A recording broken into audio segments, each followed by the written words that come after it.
Bienvenidos a Escuela Sabática Fácil con Néstor Salguera y César Vargas. El libro de Salmos. Lección número 9 para el sábado 2 de marzo de 2024. Bendito el que viene en nombre del Señor.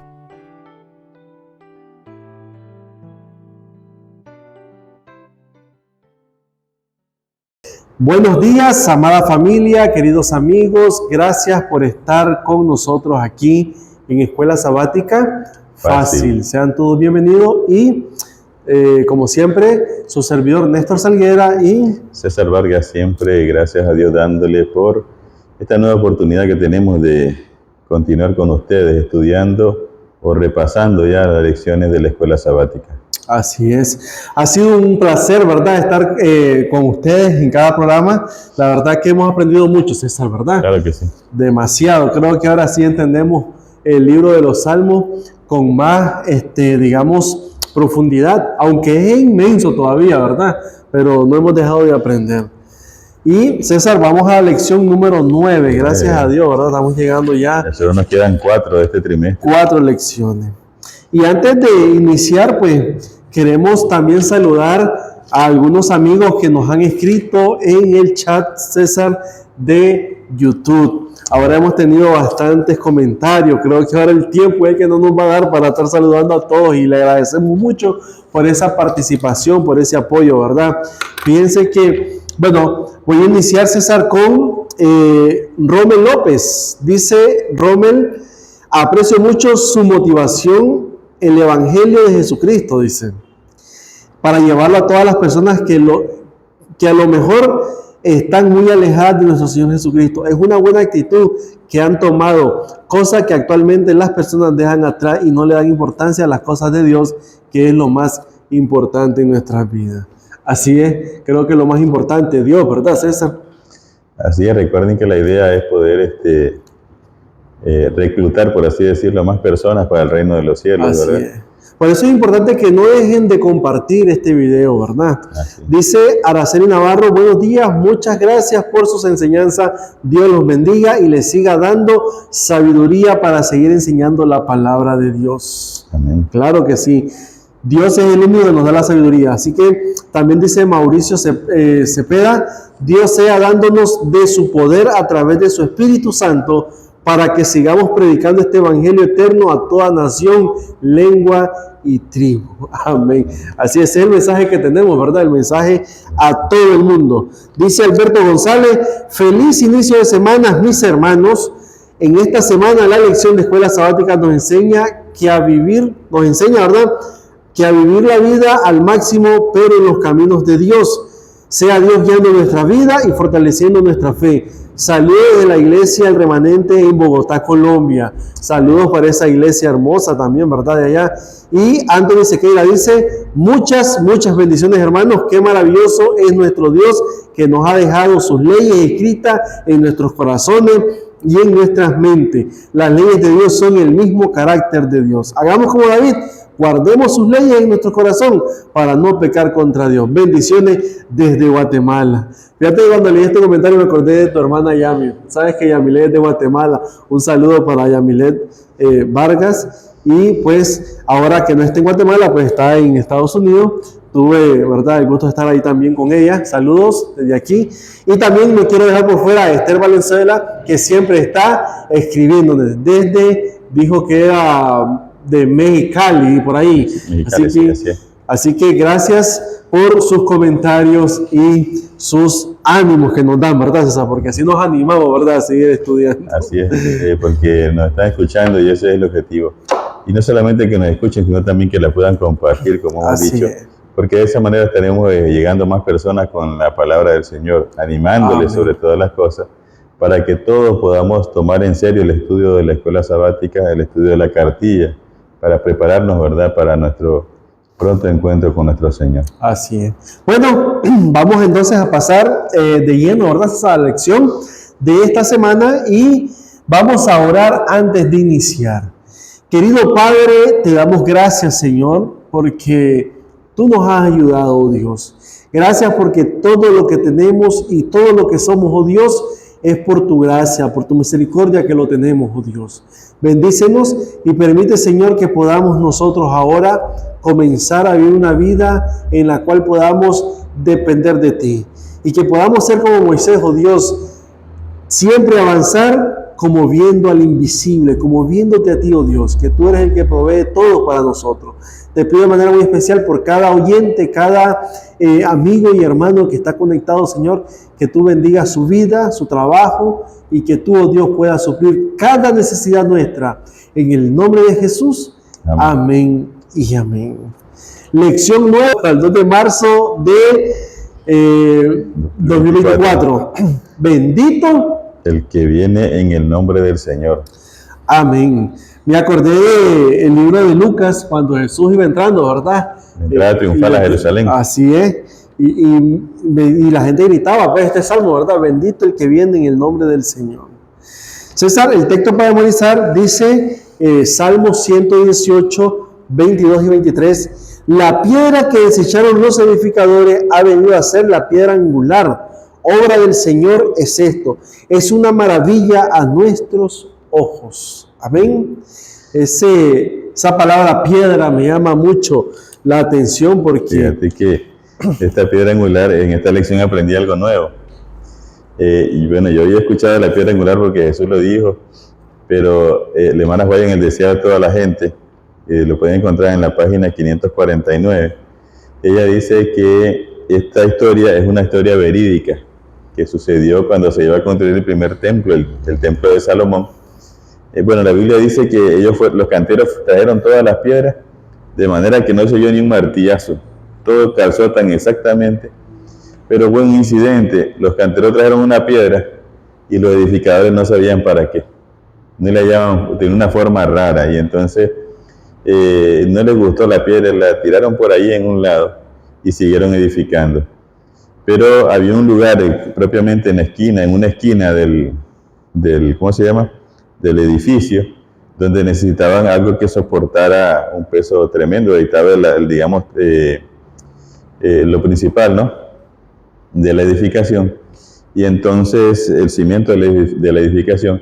Y entonces ellos probaron varias piedras y todas se desmenuzaban, no aguantaban la presión. Del peso. Del peso del edificio. Del edificio. Entonces, anduvieron buscando varias piedras y no encontraron.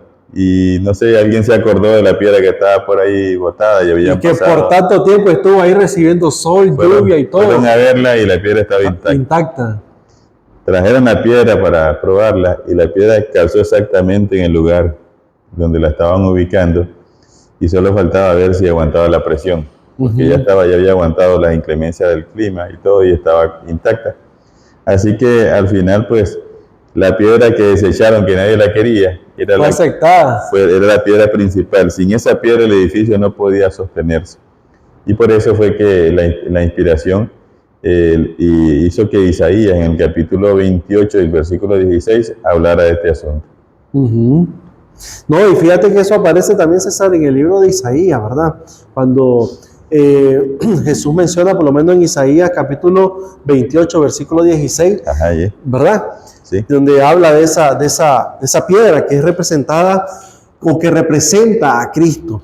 Y es que César, indudablemente, el centro de la vida cristiana, el centro de la iglesia, el centro de la familia, tiene que ser Cristo, porque Él va a estar dándonos, digamos, esa fuerza. Por lo menos en el caso del templo de Jerusalén, necesitaban una piedra que soportara sobre todo la presión, y a veces nos estamos metidos bajo presión, ¿verdad? Así es. Precisamente la lección habla de dónde en los Salmos aparece la vida y la obra de Jesucristo. Amén. Pero ese es el tema de hoy, ¿no? Recuerden esto, que cuando Jesús resucitó, iban dos hermanos hacia Emaús. Iban platicando sobre los acontecimientos y se le apareció Jesús y bueno, conversaron en el camino. Y luego Jesús dice que les abrió los ojos, abrió las escrituras, dice la Biblia, comenzando desde los profetas, desde Moisés y los profetas, y también los salmos, donde aparecía su obra. Así es. Que nadie la podía ver, no la habían encontrado los hermanos, a pesar de que habían estudiado la Biblia. Y Jesús, después que resucitó, dedicó 40 días después de su resurrección, antes de la ascensión al cielo, valga la redundancia, para mostrarle qué versículos son los que hablan de su ministerio en esta tierra. Y le dejó claro, ¿verdad? Toda la misión como que él traía. Así es, y de eso se trata la lección de esta semana. Así es. Dice la introducción del día sábado, los salmos dan testimonio de la persona y el ministerio de Cristo, de lo que tú estabas hablando. Casi todos los aspectos de su obra en el plan de salvación se ven en los salmos. De diversas maneras, la vida y la obra de Cristo están prefiguradas y predichas en ellos, a menudo con notable exactitud. Los temas revelados en los salmos incluyen la divinidad de Cristo, su filiación divina, su obediencia, su celo por el templo de Dios, su identidad como buen pastor, la tradición, su sufrimiento, su sufrimiento, sus huesos que no fueron quebrados, su muerte, su resurrección, su ascensión, su sacerdocio y su realeza. En fin, hasta la segunda venida de Cristo está ahí, ¿verdad? En el Salmo, está todo. Con razón dice la Biblia que el Señor tocó los salmos para poder explicar su ministerio, así que ahí encontramos de todo. Sí, y dice aquí abajo, no es de extrañar, por ejemplo, que al hablar de su ministerio Jesús citara salmos en sus conversaciones con los discípulos camino de Maús, como lo registra Lucas 24, ¿verdad? Sí. Quería que encontraran en los salmos la prueba de quién era Él. Algo importante que Jesús les dijo, las Escrituras dan testimonio de mí. Ahora, lo que me gusta de Jesús siempre es que nunca se contradice con su palabra. Él pudo haber dicho, yo soy el que soy, yo soy y haber hecho un montón de milagros, pero Él se va a las Escrituras, y es lo que hemos estudiado anteriormente. Así es. Para saber cuál es la voluntad de Dios hay que ir a las Escrituras, no lo que nos diga la gente o no lo que alguien nos presente, porque estamos envueltos en un mundo de tantas situaciones. Así es. Hemos de ir a las Escrituras. ¿Qué dicen? Y que nos enseñan acerca de todo esto, que no solamente de la vida de Jesús, sino de los acontecimientos que están dándose ahora, César, y que vendrán, y de qué manera nosotros podemos prepararnos para enfrentarnos a esos acontecimientos que hemos visto con claridad los cumplimientos, César. Ahora, y que si Jesús la citó es porque es una fuente confiable y segura. Entonces, sí, eso es lo que nosotros necesitamos. Dice aquí en la parte final, César, dice, algunos de los salmos que tienen un cumplimiento tipológico en Cristo son el Salmo 24, el 45, el 72 y el 101. El Rey y Juez, la verdad, 88 y 102. Oraciones de siervo sufriente de Dios. En todos los salmos, mediante lamentos, acciones de gracia, alabanza y el clamor en busca de justicia y liberación de los salmistas, podemos oír los ecos de la oración de Cristo por la salvación de la humanidad, por la salvación de este mundo, ¿verdad? Claro, ese era el objetivo primordial de Jesús. Así es, es importante eso. Recordemos que Jesús quiere que nosotros nos demos cuenta con claridad de lo que Él tiene para nosotros. Jesús, y eso me gusta de Jesús, César, que Él quiere enseñarnos completamente. No tiene nada oculto, no hay secreto, ¿me entiendes? Quiere enseñarnos todo. Dice el día domingo, el divino pastor y abnegado. ¡Wow! César, me llamó la atención lo siguiente. ¿Con qué nos compara el Señor? ¿Con qué animalito? Imagínate con una oveja. ¿Cómo son las ovejas? Las ovejas no son animales feroces ni temibles. Al contrario, son tímidas, son indefensas, son cortas de vista. Son cortas de vista. Imagínate, la vez pasada me encontré con un segmento ahí en un libro donde decía que ningún equipo, ya sea de béisbol o de basquetbol o de voleibol, de esos deportes, tienen un nombre como decir las ovejas de Atlanta. Los corderos de Nueva York no parecen, son los pocos animales como los toros de Chicago, ¿verdad? Los lobos, y entonces empiezan a buscar nombres como temibles, porque ellos quieren identificarse como alguien que son como que tienen fuerza. Es que si le ponemos los corderos o la oveja. Dice un compañero que llega allá al mercado, esos nombres son sopitas. Son sopitas. Eso no es posible, ¿verdad? Pero Dios, creo que en su gran sabiduría, el animal que más nos identifica es la oveja. Amén. ¿Por qué la oveja? Porque la oveja, por sus mismas debilidades, ella tiene que estar más sujeta a su pastor. Ella depende completamente de su pastor en su cuidado, en su dirección, en su alimentación.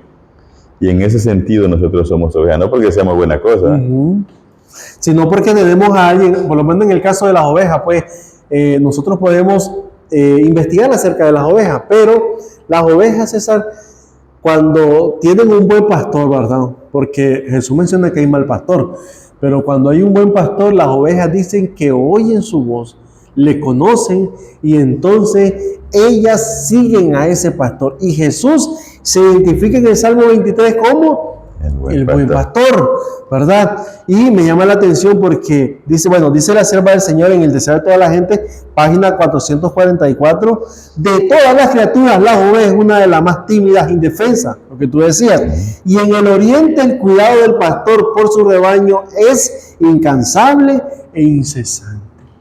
Ese es el trabajo del pastor. Es que, como te digo, el pastor las alimenta, el pastor las guía, el pastor las cuida. Si se desvían, las vuelve a traer. Si se pierden, las ovejas son incapaces de regresar, entonces el pastor tiene que ir a traerlas. La verdad es que no serviría para pastor. Fíjate que el Salmo 23 se le llama la perla de los salmos. Según el comentario bíblico adventista, el Salmo 23 es el centro, por decirle así, de todo el Salmo, donde vemos nosotros cómo Dios se identifica de una manera personal con la humanidad en cuanto a la comparación que hace él de pastor a oveja. Y al final vemos que en el versículo 6 del Salmo 23 dice que el Señor quiere que estemos con él para toda la eternidad. Imagínate eso, César. Qué tremendo. Sí, lo que pasa es que el vínculo, ¿no?, entre la oveja y el pastor es tan grande que como que se familiariza, ¿no? Y la oveja, lo interesante es cuando en esos rebaños grandes, cada pastor alza su voz y la oveja inmediatamente se puede, en medio de un molote de ovejas, se pueden reunir en su respectivo rebaño, porque ellas van dirigidas por su pastor. Fíjate que si nosotros nos ponemos a pensar, César, el Salmo 23 que habla de las ovejas, ¿verdad? El Salmo 28, el Salmo 80, el Salmo 78, el Salmo 53, 79 y el Salmo 100, donde Dios identifica, ¿verdad? Dice en el Salmo 100, dice, somos ovejas de su prado. Es decir, somos de su propiedad. Es decir, el Señor nos ha hecho, propiedad de Él. ¿Y cuántos de nosotros nos sentimos bien que seamos propiedad de Dios? Imagínate que tú digas, yo soy propiedad del Rey de Reyes y Señor de Señores. Y lo que implica ser eso, porque imagínate, con tanto cuidado que como el buen pastor lo hace, nosotros podemos estar completamente confiados. Así de verdad, de que nos va a dar su protección, confiado en que nos va a dar el alimento a su tiempo, confiado en que si nos descarriamos nos va a traer. Así que lo que tenemos que aprender es a oír esa voz del buen pastor para que no nos lleve, ¿verdad?, otro malhechor o un pastor que quiera confundirnos. Así es. Recordemos también que nosotros como ovejas del Señor necesitamos atraer otras ovejas que no están ¿dónde? Que no están dentro del redil del buen pastor. Dice aquí en el comentario, en la parte de en medio, César, la imagen del pastor divino que conduce a José como un rebaño, Salmo 80, alude quizás a la bendición que Jacob le dio a José, que presenta a Dios como el pastor de Israel y apela así a esta gran promesa y bendición en Génesis 49, 24. Los reyes eran considerados pastores de su pueblo, según lo que dice 2 Samuel 5:2. Sin embargo, únicamente Dios merece realmente este título, porque la mayoría de los reyes humanos no estuvieron a la altura de esa vocación. Solamente el Señor lo merece y por eso se lo llama el buen pastor. Y qué interesante, César. Dice una pregunta aquí. ¿Qué dice Jesús de sí mismo como buen pastor en Juan 10, 11 al 15? Y lo vamos a leer. Dice él así de la siguiente manera, Juan 10, 11 al 15. Pero antes de eso quiero leer el contexto. Versículo 10. Dice él, el ladrón no viene sino para hurtar y matar y destruir. Yo he venido para que tengan vida y para que la tengan en abundancia, dice el versículo 10. Verso 11, yo soy el buen pastor. El buen pastor su vida da por las ovejas, mas el asalariado, y que no es el pastor, de quien no son propias las ovejas, ve venir al lobo y deja las ovejas y huye. Y el lobo arrebata a las ovejas y las dispersa. Así que el asalariado huye porque es asalariado y no le importan las ovejas.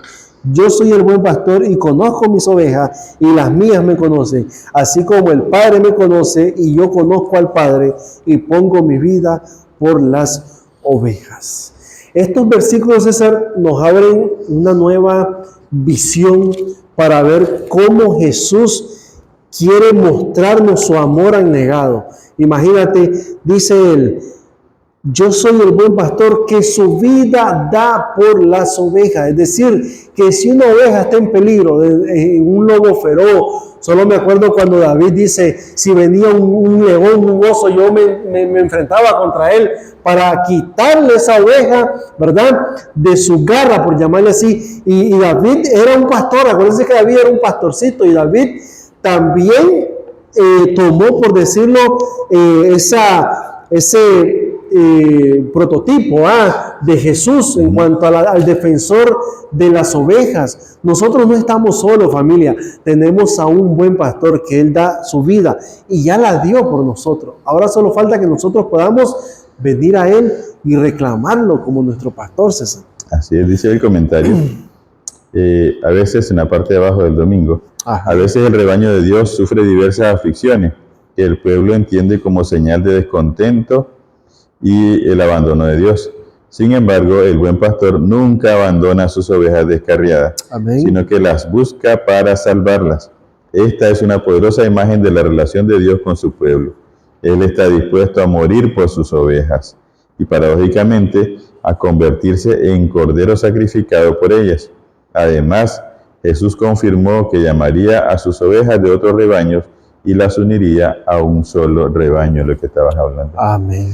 Ahora, bueno, eso en cuanto a Jesús. Nosotros también somos pastores, por así llamarlo, cuando somos líderes de nuestras congregaciones, y debemos de actuar como lo hizo Jesús, de tener ese cuidado de nuestras ovejas. Pero también puede que usted no sea líder de congregación, pero tiene una familia, tiene hijos a los que tiene que guiar y apacentar, y por los cuales también tenemos responsabilidades ante Dios, porque son a la vez ovejas de Dios. Hay un versículo que estaba buscando acá en 1 de Pedro capítulo 5, versículo 2. El apóstol Pedro dice, apacentad la grey de Dios que está entre vosotros, cuidando de ella, no por fuerza, sino voluntariamente, no por ganancia deshonesta, sino con ánimo pronto. Amén. No por lo que no por la lana que le voy a arrancar a la pobre oveja, sino porque es mi deber hacerlo y hacerlo de buena manera, así como Jesús lo hace por nosotros. Por amor. Así es. Principalmente por amor. Recordemos que nosotros, como tú decías, César, somos llamados ¿a qué? A pastorear. Nosotros somos los pastores. Incluso creo que el apóstol Pedro dice, cuando venga el príncipe de los pastores, ¿verdad? Así es. Entonces, nosotros no podemos estarnos haciendo que somos ovejas. Nosotros somos pastores. Y como líderes de iglesia, como líderes de familia, necesitamos, ¿qué cosa? Cuidar de la grey, como dice allí el apóstol Pedro, César. Así es.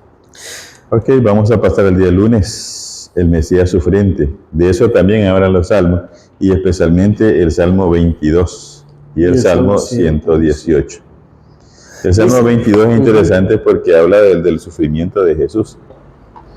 Habla de que del sufrimiento que iba a tener, de que sus huesos no iban a ser quebrados, y cómo esa profecía, bueno, solo Dios, ¿verdad?, que puede hacer eso, anticipó este asunto desde mucho tiempo antes de que Jesús viniera.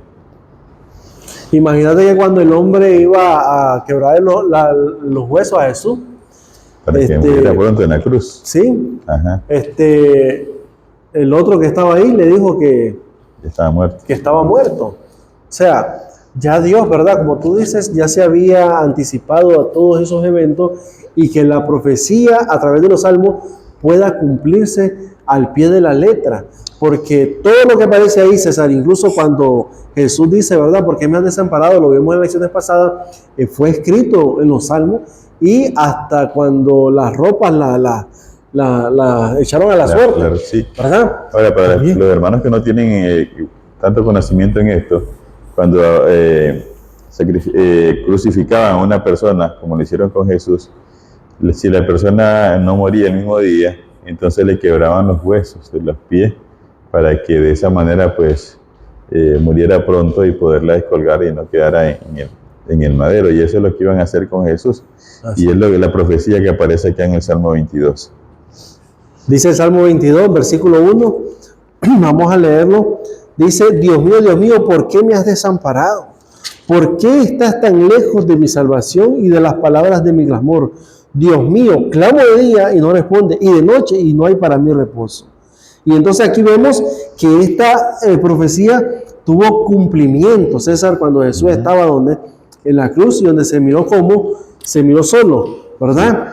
Dice acá, por lo menos el 18, que es lo que estamos hablando. Ajá. El 17, perdón. Contar todos mis huesos, entre tanto ellos me miran y me observan. Y el versículo 18, repartieron entre mí sus vestidos y sobre mi ropa echaron suerte, que fue lo que estaba sucediendo en la cruz del Calvario, ¿no? Así es. No, y vemos que estas profecías, aunque se escribieron muchos años antes, ¿verdad? Dios siempre nos muestra que lo que Él promete o lo que Él manda a que va a pasar, pasará. Fíjate que la pregunta que aparece aquí, César, en el día lunes, dice, ¿cómo trataron al Mesías aquellos a quienes había venido a salvar? ¿De qué manera lo trataron a Jesús? Lo trataron primeramente, el apóstol Juan escribe en Juan 1, versículo 10 y 11, que Jesús vino a los suyos y los suyos no lo recibieron. Estaban cegados y estaban dejando de un lado la palabra de Dios, que no se dieron cuenta de que realmente el que había venido era el Mesías. Así es. Y bueno, aquellos hicieron eso, y nosotros ¿qué estamos haciendo hoy día? Porque Jesús, aunque tal vez no está en persona como lo hizo en aquel tiempo, sigue insistiendo y buscando a los suyos todavía. La cosa es, nos encontrará a nosotros, o mejor dicho, nos dejaremos encontrar por Jesús. Sí, fíjate lo que dice aquí en la parte en medio, el tormento de la separación de su Padre, hablando de Jesús, que sufrió Cristo, a causa de que el Salvador cargó con los pecados de todo el mundo, solo puede medirse por el alcance del estrecho vínculo que tenían, es decir, su unidad sin parangón. Sin embargo, ni siquiera las profundidades del sufrimiento inexplicable pudieron romper la unidad entre el Padre y el Hijo. En su total abandono, Cristo se encomienda incondicionalmente al Padre a pesar de las profundidades de la desesperación a las que se enfrentaba. Siempre Cristo, César, se mantuvo consciente, sobrio, en que la misión que él tenía era una misión dada por su Padre y que él necesitaba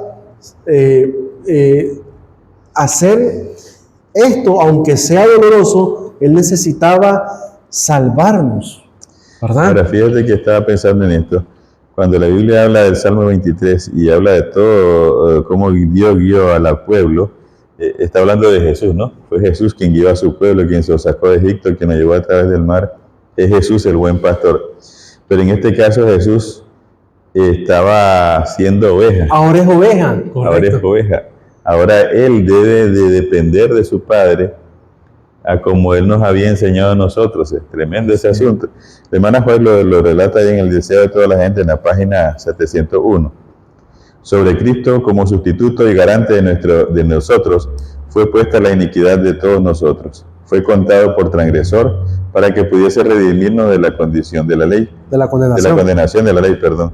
La culpabilidad de cada descendiente de Abraham abrumó su corazón. La ira de Dios contra el pecado, la terrible manifestación de su desagrado por causa de su iniquidad, llenó de consternación el alma de su Hijo. Ahora Jesús debía descansar en el Padre. Y es lo que he dicho siempre, cuando Jesús está en la cruz y no sabe, dice, Padre, ¿por qué me has desamparado? Como dice el Salmo 22, versículo 1. Pero después dice, Señor, no sé lo que pasa, no sé dónde estás, si estás conmigo o no, pero en tu mano encomiendo mi espíritu. Él sabía que aunque no podía ver, el Padre estaba ahí. Y es lo que nosotros podemos aprender. A veces la situación puede ser muy difícil, ¿verdad? Difícil. Pareciera como que Dios nos ha desamparado, como decía la lección. Sin embargo, como un buen pastor está ahí pendiente de lo que nos está sucediendo. Sí, fíjate que, bueno, nosotros entendemos ahora todo lo que pasó Jesús y el resultado que trajo, ¿verdad?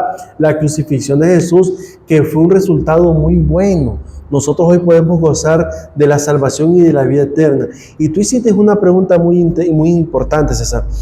¿Cómo nosotros podemos tomar a Jesús ahora? ¿Cómo nosotros podemos ver el sacrificio que Jesús hizo en favor nuestro? ¿De qué manera nosotros le estamos respondiendo a ese acto a ese acto salvífico por nosotros? Fíjate que dice aquí que Jesús cargó todos los pecados de todos nosotros, desde Adán hasta cuando Cristo venga por segunda vez.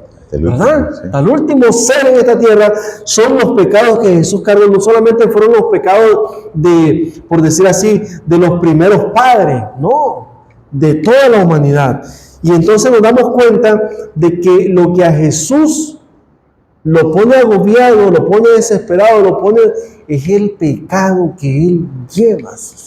Ahora, vale la pena aquí recalcar de que aunque Jesús murió por todos los pecados, eso no significa que nos vamos a salvar todos. Así es. Y no solamente quien acepte a Jesús como su Salvador, para eso es que surge efecto este sacrificio. Ahora, si ustedes leen el Salmo 22, y le invitamos a que lo lean, él describe con exactitud, como hemos dicho, todos los sufrimientos que Jesús pasó. Así es. Aquí hay un pequeño comentario y dice, con asombrosa exactitud el Salmo 22 transmite los comentarios venenosos de la multitud que se burló de las palabras de Jesús, que Jesús mismo había elevado al Padre en el Salmo 22:1, y eso lo hizo en Mateo 27:43, y de los soldados que se repartieron sus vestiduras, dice el Salmo 22:18. Poco comprendía entonces el pueblo que el gusano que pretendía aplastar se convertiría en la piedra principal, ¿verdad?, del templo para proteger los cimientos, según el Salmo 118, versículo 22. Y ahora mira lo que dice abajo. Sin embargo, el Mesías rechazado se convirtió en la fuente de la salvación para el pueblo de Dios tras su resurrección de entre los muertos.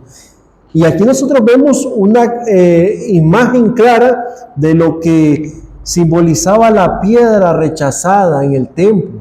Esa piedra angular que la desecharon los edificadores. Ahora Jesús es la piedra que fue rechazada por el pueblo que estaba elegido, porque acuérdate que era el pueblo especial que tenía el Redentor, y por eso nos damos cuenta que después Jesús dio el Evangelio a todo el mundo, porque había una nación, ¿verdad? Había una nación especial, elegida, que tenía que recibir al Mesías y comenzar ellos la proclamación de la salvación. Más sin embargo, ellos rechazan. Y qué triste, ¿verdad?, se haber sentido nuestro Dios cuando ve que el pueblo elegido, César, rechaza. Y qué triste se siente Dios cuando Dios te busca y Dios nos busca y nosotros le rechazamos. Cuando no queremos venir a la iglesia, no queremos estudiar, no queremos orar. ¿Cómo se ha sentido? Creo que se siente igual, ¿verdad, César? Bueno, el amor de Dios es mucho más grande que no lo podemos entender. Sin embargo, lo interesante, como dice la lección, esa piedra rechazada era la que necesitaba realmente el pueblo para su objetivo. Esa persona que rechazaron cuando Jesús vino es el que necesitaba el mundo para poder sobrevivir, y el que se sigue rechazando también es el que necesita este mundo para poder ser restaurado.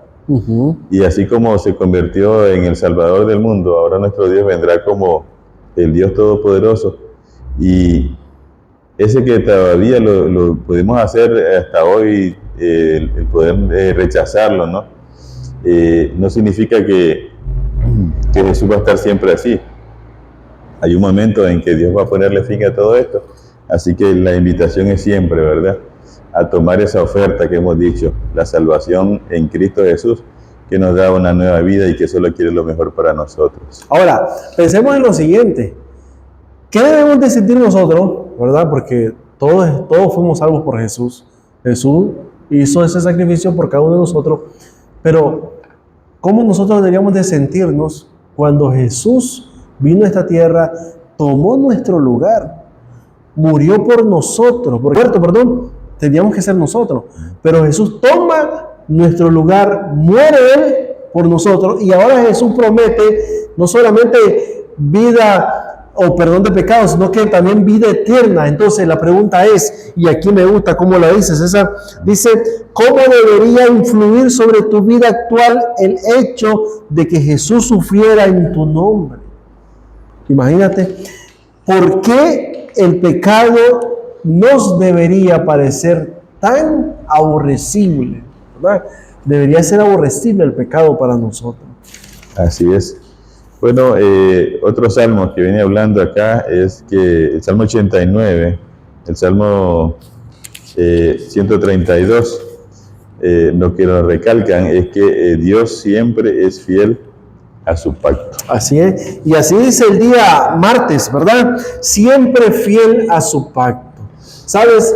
Yo hoy casualmente escuché un video donde sale una hermana diciendo, yo no soy el que debo andar exaltando mis victorias porque yo fallo. Yo lo que hago es exaltar las victorias de Cristo porque Él nunca falla.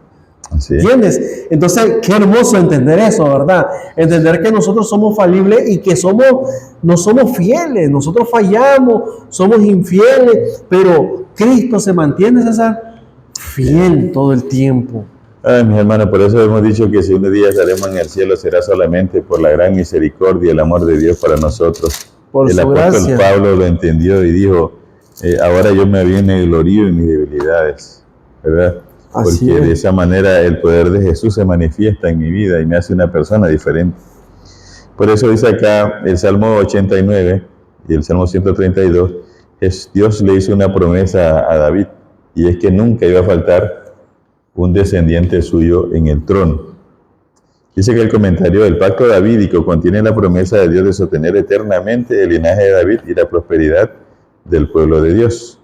La permanencia del pacto se afianza sobre el solemne juramento de Dios y la fidelidad del rey a Dios. El Salmo 89 se lamenta por la dura realidad que parece indicar que las gloriosas promesas del pacto davídico se han perdido. La pregunta es, ¿abandonó Dios irremediablemente a Israel? Y la respuesta, por supuesto, es que no. Dios siempre se mantuvo fiel al pacto que Él había hecho. Y fíjate que me llama la atención, César, cómo Dios trabaja, o la dinámica que usa Dios. Dios hizo un pacto con Adán, Dios hizo un pacto con Enoc, Dios hizo un pacto con Noé, hizo un pacto con Abraham, con Moisés, y así se fue, mira, haciendo pactos tras pactos. ¿Por qué? Porque, y podemos pensar, pero que no es el mismo pacto. Quizás puede ser que sean los mismos, pero como son épocas diferentes, entonces el Señor necesita que nosotros podamos ver la realidad. En este tiempo el Señor dice, bueno, yo quiero hacer un pacto con ustedes. El Señor quiere pactar con nosotros, ¿sí o no? Y nosotros es que tenemos que decir, bueno, Señor, estoy de acuerdo en hacer ese pacto. ¿Y cómo nosotros sellamos el pacto? Bueno, cuando nosotros anunciamos públicamente, ¿verdad?, que aceptamos a Cristo como nuestro Salvador a través de que del bautismo. Estamos haciendo el pacto de que vamos a ser como obedientes a lo que el Señor manda en su palabra. Esa es una forma del pacto que Dios hace con nosotros. ¿Y qué promete Él?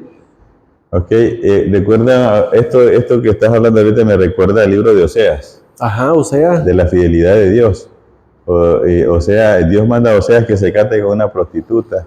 La prostituta lo engaña, se le va y le dice a Dios, anda a traerlo.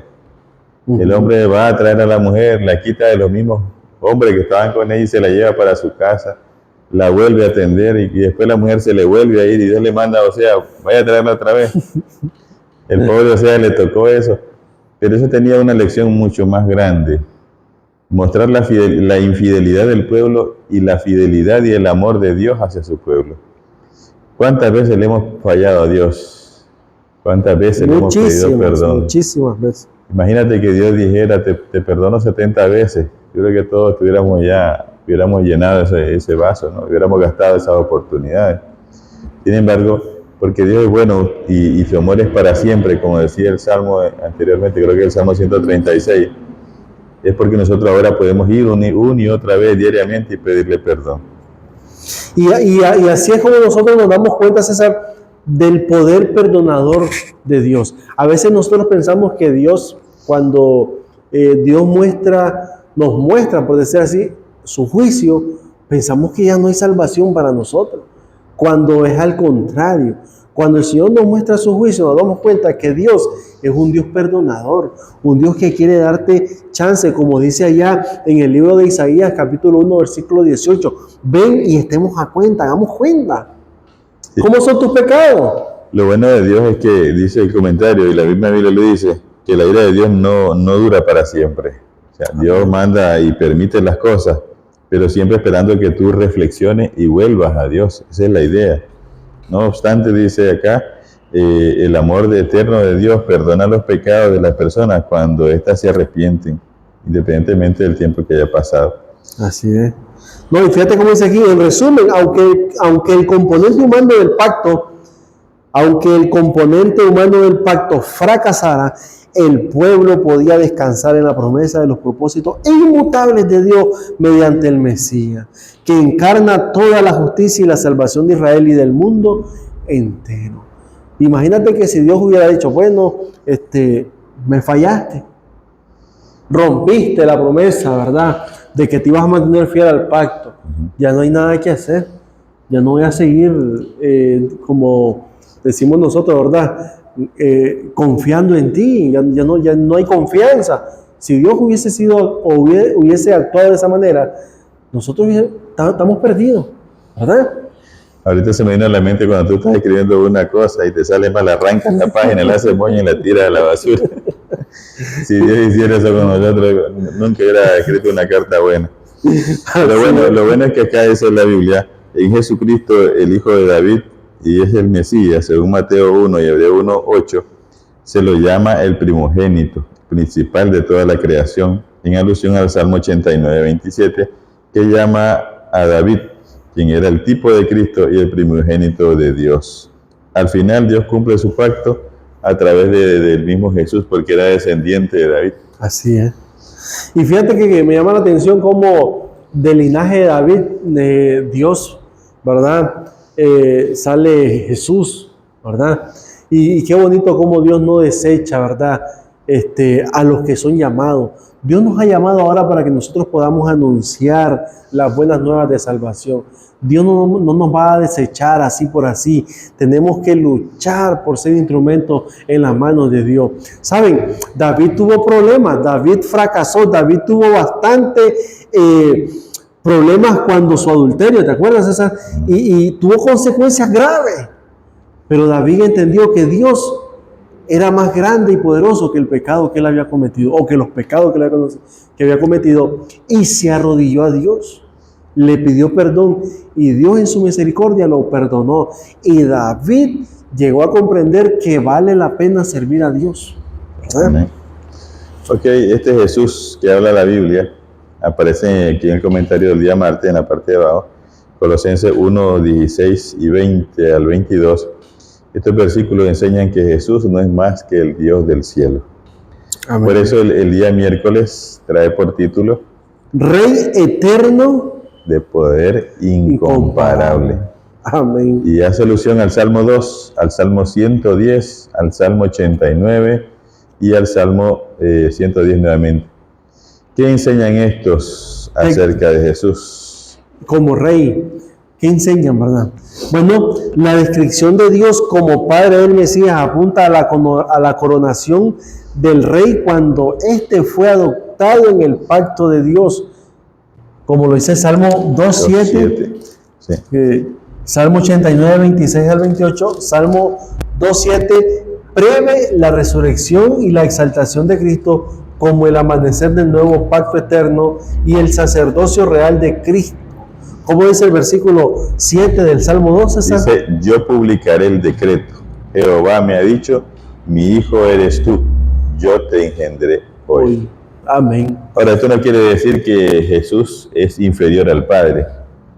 Lo que está diciendo es que en ese momento lo está dando el título de hijo, ¿no? Porque recuerda que, como decíamos ahí, el Colosenses 1, 16 al 22, dice que Jesús creó todas las cosas, que Él las sostiene y por Él todo fue creado. También lo dice Juan en el capítulo 1. Pero en el Salmo 45 hay algo interesante, ustedes lo pueden ver acá. En el Salmo 45, el versículo 6 y 7, dice la Biblia, tu trono, oh Dios, es eterno y para siempre. Cetro de justicia es el cetro de tu reino. Amén. Has amado la justicia y aborrecido la maldad, por tanto te ungió Dios, el Dios tuyo, con óleo de alegría, más que a tus compañeros. Y si ustedes van al libro de Hebreos, capítulo 1, versículo 8 y 9, el apóstol Pablo dice que ese versículo está hablando de Jesús. Amén. Y aquí lo están dándole la descripción también, César, como sacerdote, ¿verdad? Porque dice, mirra, óleo y casia exhalan todos tus vestidos, desde palacios de marfil te recrean. Qué lindo, Oye, que esa mirra y óleo solo se le ofrendaban a los reyes. A los reyes. Por eso cuando Jesús nació allá en aquel pesebre, dice que los caminantes que le dieron, le llevaron esas tres especies, ¿verdad? Y qué bonito, ¿verdad? Nosotros tenemos que aprender de que Jesús, aunque muchos en este tiempo piensen de que este mundo está a la deriva y que este mundo está en el poder del enemigo, no podemos pensar de esa manera, porque Jesús venció a Satanás en la cruz del Calvario. Y quien está reinando ahora se llama Jesús. Pero vendrá un día, ¿verdad, César?, donde Él vendrá con sus vestiduras de Rey de Reyes y Señor de Señores, como dice Apocalipsis, capítulo 16. Así es. Lo que dice el Salmo acá es que Jesús es Dios sobre todas las cosas. Tu trono, oh Dios, es eterno. Está confirmando de que Jesús es Dios. Dice acá el comentario, el Mesías se sienta a la diestra de Dios como alguien que posee honor, autoridad y autoridad sin precedentes. Además, la interacción entre el Señor y el ungido, el Mesías, sugiere incluso una intención de identificar a este Mesías davídico como el Señor mismo. Si el que está sentado a la diestra es el Señor, entonces el Señor es el Mesías, ya que este último también es visto a la diestra según el Salmo 110, versículo 1 y 5. Entonces, los salmos también nos muestran de que Jesús es Dios mismo. Sí, y fíjate lo que dice aquí en la parte de abajo. Dice César, una representación gráfica de la victoria final de Cristo se encuentra en la escena previa al advenimiento, en Daniel 7, que muestra que después de que se da el juicio en favor de los santos del Altísimo, se establece su reino, cuyo reino es eterno.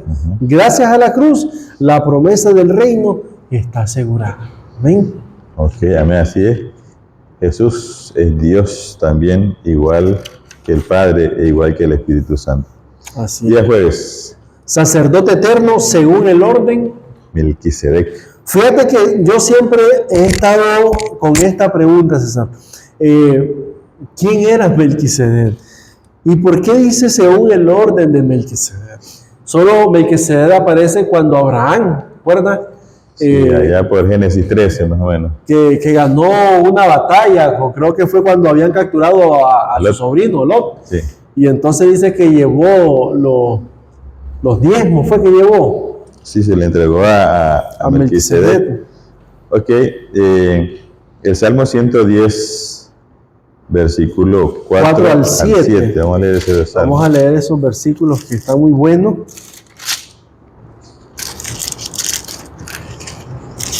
Dice, Versículo 4, César. Juró Jehová y no se arrepentirá. Tú eres sacerdote para siempre según el orden de Melquisedec. El Señor está a tu diestra, quebrantará a los reyes en el día de su ira, juzgará entre las naciones, las llenará de cadáveres, quebrantará las cabezas en muchas tierras, del arroyo beberá en el camino, por lo cual levantará la cabeza. Bueno, aquí hay algo interesante. El único que podía ser sacerdote eran los hijos de Aarón. A él le fue dado el sacerdocio en el tiempo de Moisés y se lo dio para toda su descendencia. Los demás levitas debían trabajar en el templo, pero solo a sus propios descendientes eran sacerdotes. Ahora Jesús no es descendiente de Aarón ni de los levitas. No era levita, él era de la tribu de Judá. De Judá. Para que él pudiera ser rey, tenía que haber un decreto.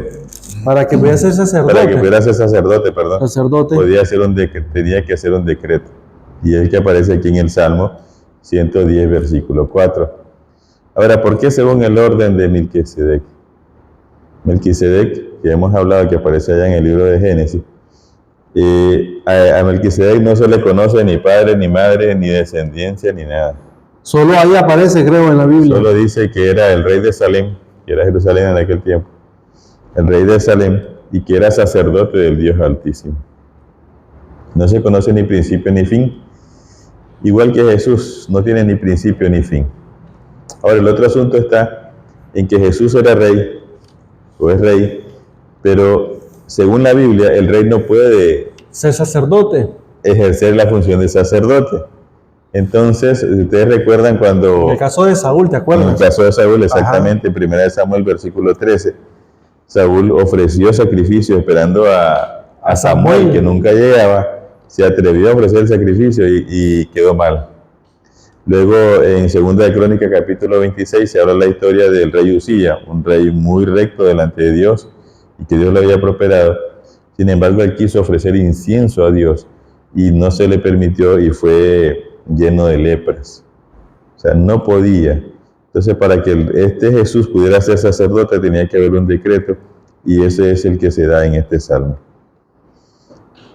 Y es importante que nosotros podamos quedar claro entonces de qué manera Dios le da a Jesús la autoridad de ser rey y ser sacerdote, digamos, no al mismo tiempo, ¿verdad? Porque ahorita Jesús está como sacerdote, como sumo sacerdote, y pronto dejará de ejercer ese oficio, porque recordemos que el sacerdote César tenía un trabajo muy importante en el pueblo. ¿Cuál era el trabajo del sacerdote? Bueno, acordémonos que él oficiaba para que el pueblo pudiese presentar, ¿qué cosa? Sus ofrendas de perdón de pecado, como le llaman, ¿verdad? La expiación y tantas otras tradiciones que se hacían para beneficio del pueblo. Nosotros hoy no ofrecemos sacrificio, pero nosotros ahora tenemos que ir al trono de la gracia, como dice el apóstol Pablo en Hebreos 4:16, y hablar con el sacerdote que está ahora intercediendo por nosotros. Amén. Así es, viene lo que dice el comentario. Dios dota al Mesías de una realeza eterna, según el Salmo 110, versículo 1 al 3, y de un sacerdocio de rango superior en el orden de Melquisedec, según el versículo 4 al 7. El juramento de Dios de no cejar en su empeño de darnos un sacerdote perfecto es una señal de su gracia. Los pecados y las rebeliones abiertas de la gente hacen que Dios abandone constantemente a su pueblo. Pero el juramento de Dios es inmutable y garantiza la gracia de Dios al revocar su juicio sobre el pueblo arrepentido. Fíjate que llama la atención algo que mencionaste aquí. Dice que Dios le da a Jesús la realeza eterna y de un sacerdocio de rango superior. Ahora, ¿qué es un sacerdocio de rango superior? Tú mencionabas que Melquisedec era rey de Salem, pero al mismo tiempo era sacerdote. O sea, que era un caso, por llamarlo así, un caso especial, ¿verdad? De que un rey fuera también, ¿qué cosa? Un sacerdote. Por eso es que dice conforme al orden de Melquisedec.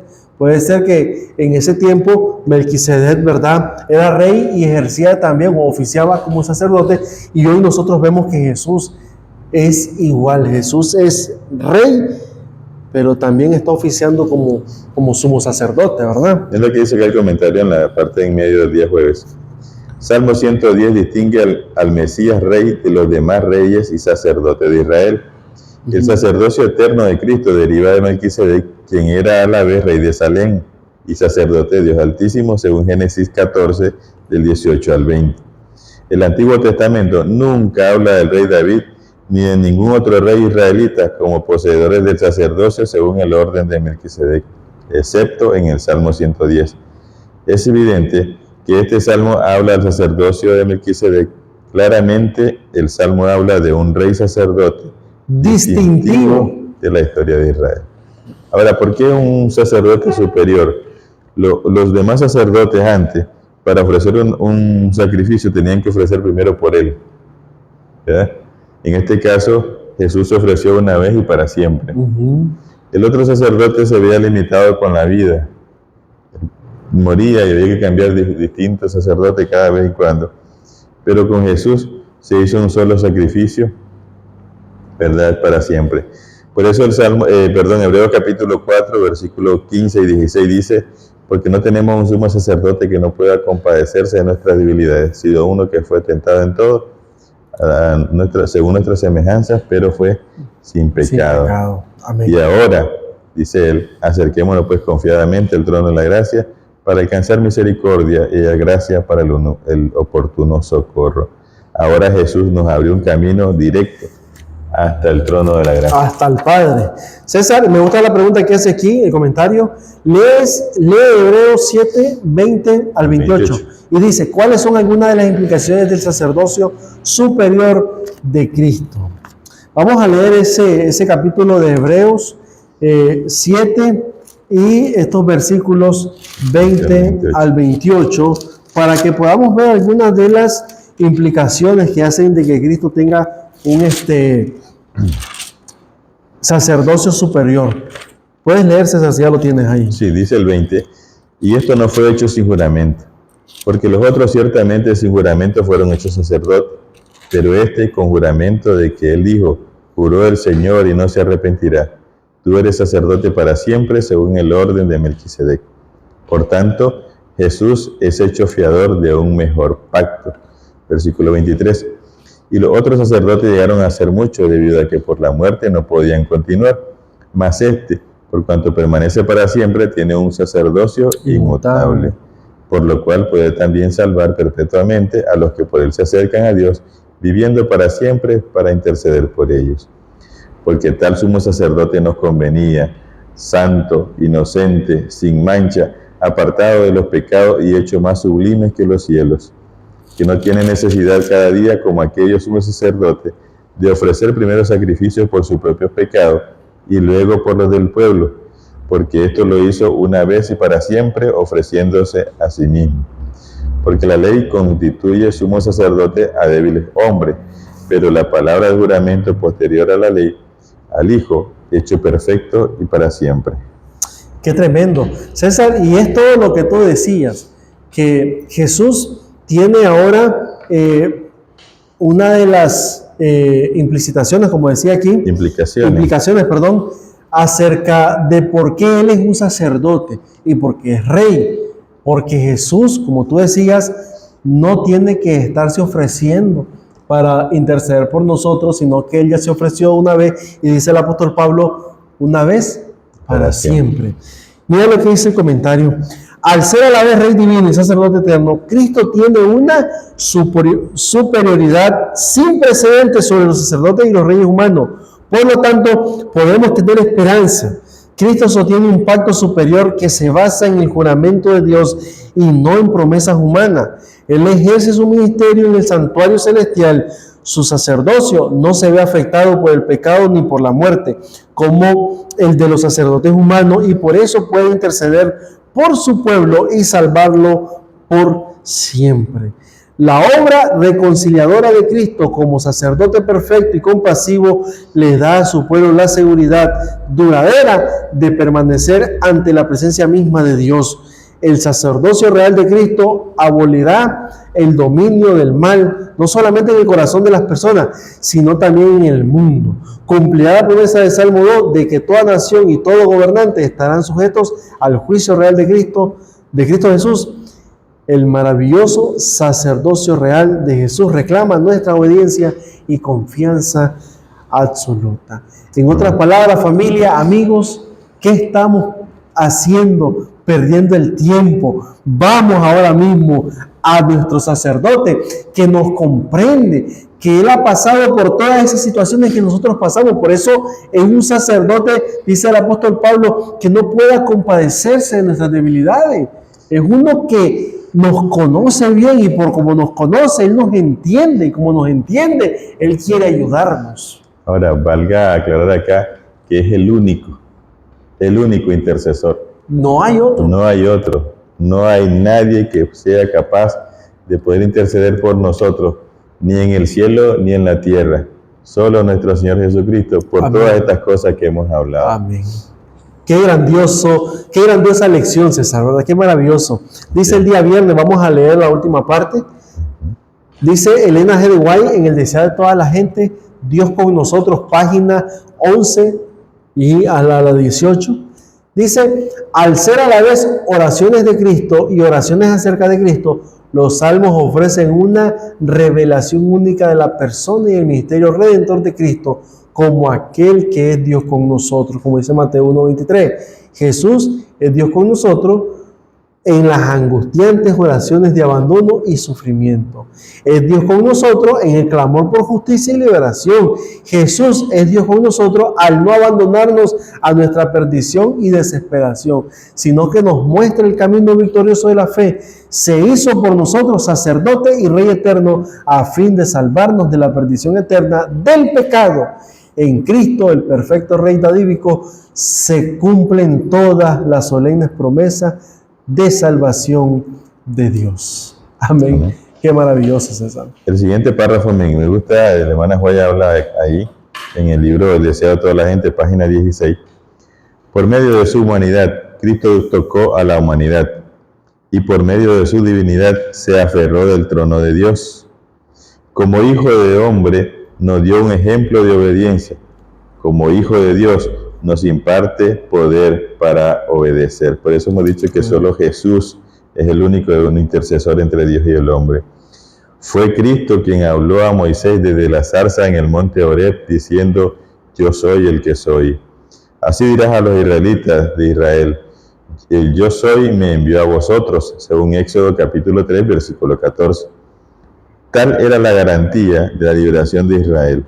Asimismo, cuando vino en semejanza de los hombres, se declaró el yo soy. El niño de Belén, el manso y humilde Salvador, es Dios manifestado en carne, según 1 Timoteo 3:16. Y a nosotros nos dice, yo soy el buen pastor, yo soy el pan vivo, yo soy el camino y la verdad y la vida. Toda potestad me es dada en el cielo y en la tierra, según Juan capítulo 10, según Juan capítulo 6, 14, 6 y 28, 18 de Mateo. Yo soy la seguridad de toda promesa. Yo soy, no tengan miedo. Amén. Qué tremenda cita esa, maravillosa. Cómo Dios se identifica con nosotros. Yo soy el buen pastor. Yo soy el pan de vida. Familia, no perdamos el tiempo viendo las cosas de este mundo. Dediquémosle tiempo a las cosas eternas que el Señor tiene para nosotros. Ya es tiempo de que levantemos nuestras cabezas y podamos invocar el nombre de nuestro Dios. Jesús vino a esta tierra para darnos vida y vida en abundancia. No perdamos esa oportunidad. Quizás estemos pasando por momentos donde la tentación, César, nos hace ceder, nos hace caer y decimos, ya no hay perdón para mí. Ya no puedo volver a Dios. Dios no me va a aceptar. Pero sabes, esos son pensamientos satánicos. Satanás quiere ponerte en un estado donde tú pienses de que ya no hay solución para ti. Pero Cristo vino a darnos la solución a cada uno de nuestros problemas, principalmente en nuestra vida carnal y espiritual, César. Así es. Por eso el Salmo nos recuerda que Él es el buen pastor. Amén. El pastor que va a buscar a su oveja donde esté. La oveja no tiene por dónde ir, la oveja no ve, la oveja no sabe. Tiene que esperar que el pastor o dejarse rescatar por el pastor. Él fue el que sufrió y Él es también el que intercede, el único intercesor entre Dios y el hombre. Y recuerden que Dios no nos perdona porque seamos buenos, nos perdona solamente por su gran misericordia para nosotros. Así es. Bueno, gracias por acompañarnos. Hemos llegado al final de esta lección número 9. Gracias por acompañarnos, le agradecemos. No se olviden de suscribirse al canal, no se olviden de compartir estas lecciones, porque son lecciones de vida, ¿verdad, César? Amén. Son lecciones maravillosas para nosotros. Así es, le animamos también a que usted vaya, busque su cartilla, descargue su aplicación de Escuela Sabática y estudie la lección número 10 para el próximo 9 de marzo, que trae por título Lecciones del pasado. Qué tremendo título, ¿verdad? Cómo Dios ayudó a su pueblo en el pasado. Así es. Que nos da la seguridad de que nos va a seguir ayudando a nosotros también. Amén. Bueno, vamos entonces a orar, César. Despídenos en oración, César. Oremos, hermanos. Te agradecemos, Señor, porque tu palabra dice que no hay otro en quien podamos encontrar salvación y vida eterna. Amén, oh Dios. Más que en Cristo Jesús. Porque usted así lo dijo, porque usted así lo vivió, porque usted también ha cumplido su palabra y lo sigue cumpliendo con nosotros. Te rogamos, Padre, que nos ayudes a verte a ti como el Mesías sufriente, pero también como el Rey Supremo y Real Sacerdote, Señor, el único que tiene la potestad para perdonar nuestros pecados. Amén. Permite que nuestras vidas, oh Dios, sean guiadas por ti como nuestro buen pastor, y enséñanos a nosotros, como tus ovejas, Señor, a saber escuchar y distinguir tu voz en medio del bullicio de este mundo. Bendice a todos nuestros hermanos que nos ven y escuchan a través de este programa, que ellos también puedan formar parte de tu redil, Señor, ser parte de tu redil, y puedan también invitar a otros para que puedan alcanzar salvación también. Muchas gracias, nos encomendamos en tus manos, en el nombre de Jesús. Amén. Amén. Gracias, Dios les bendiga. Nos vemos en el próximo capítulo de Escuela Sabática. Fácil. Que Dios me le bendiga y hasta la próxima.